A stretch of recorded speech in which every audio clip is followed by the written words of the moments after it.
My husband has gotten so weak and cowardly that I made a contract demanding he toughen up, gain weight, and stop seeing his friends. I feel like this is the only way our marriage will survive.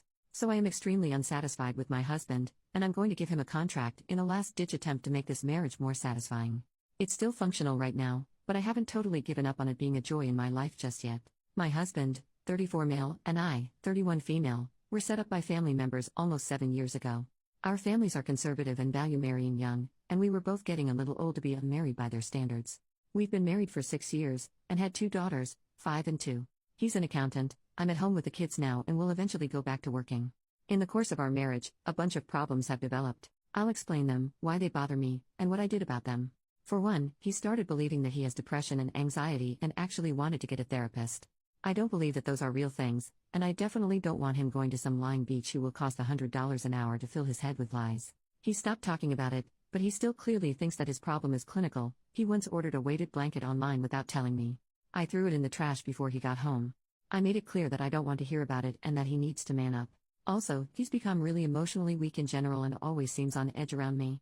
We set a rule that if he starts crying, he has to leave the room so that he's not doing it in front of me or the kids. I need him to set a good example for them. He was thin to begin with, and he looks like he's lost at least 20 pounds. He blamed anxiety before I set the rule against talking about it. I've told him to get on that because it makes him look like less of a man and he's already short. No dice. I told him that it makes me look bad as his wife. No dice. I have to scold him into finishing his plate like he's a child.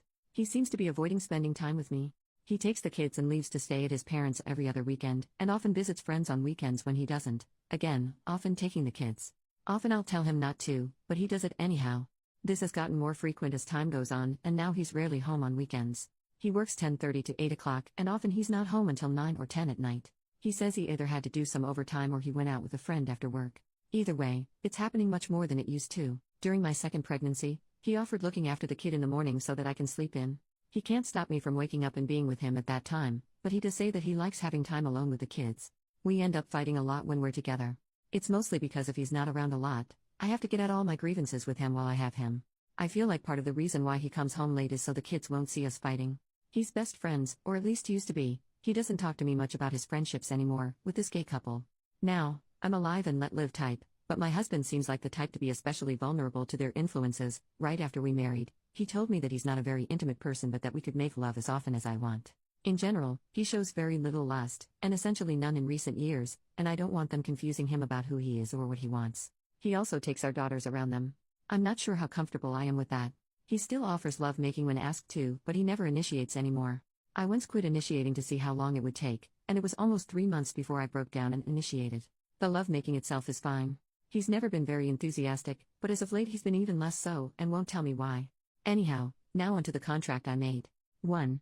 He has to stop believing that he has depression and anxiety, and toughen up emotionally. He is allowed to cry at home twice a week. 2. He has to gain back the weight he's lost.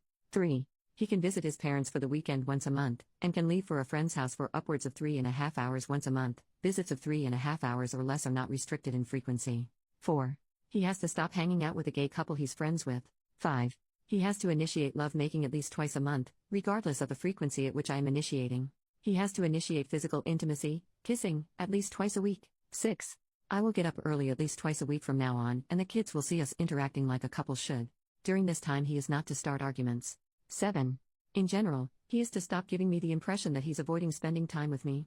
His curfew for weeknights is 9:20, and he may break it once per week. Divorce goes against our religion, so I don't have to worry about him dropping me over this, plus he's a pretty passive person in general. And despite everything, I do still want him around. He's a great provider, the kids love him, and raising 2 children by myself without his help would be difficult.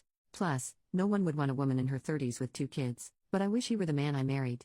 He's gotten weak and cowardly and it only gets worse the more I tell him to get it together.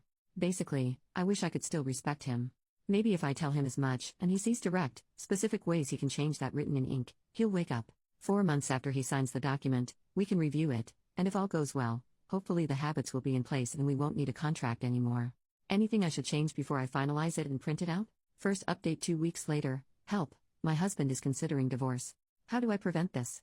I took everyone's advice. I started being nicer to my husband, got a marriage counselor, never used the marriage contract, and even replaced the item of his that I threw away. It's ordered.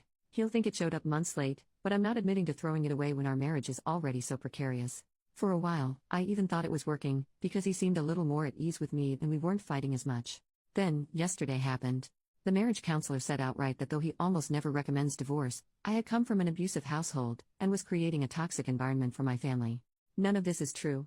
He said that he couldn't force us to get a divorce, and that he would continue to help us improve our relationship if we didn't, but that he couldn't keep going in good conscience without saying that. He also offered to see us separately to help us handle the emotional side of the divorce, if that's what we decided. I was disappointed, because I thought I'd found a counselor who understood our situation on a social and religious level. I told him that his services would no longer be needed, and we paid him and left for home. I told my husband on the way back that the counselor was just trying to double his profits by seeing us separately instead of together, and he forced a laugh. Then he started asking questions about how I treat the girls. I treat them fine.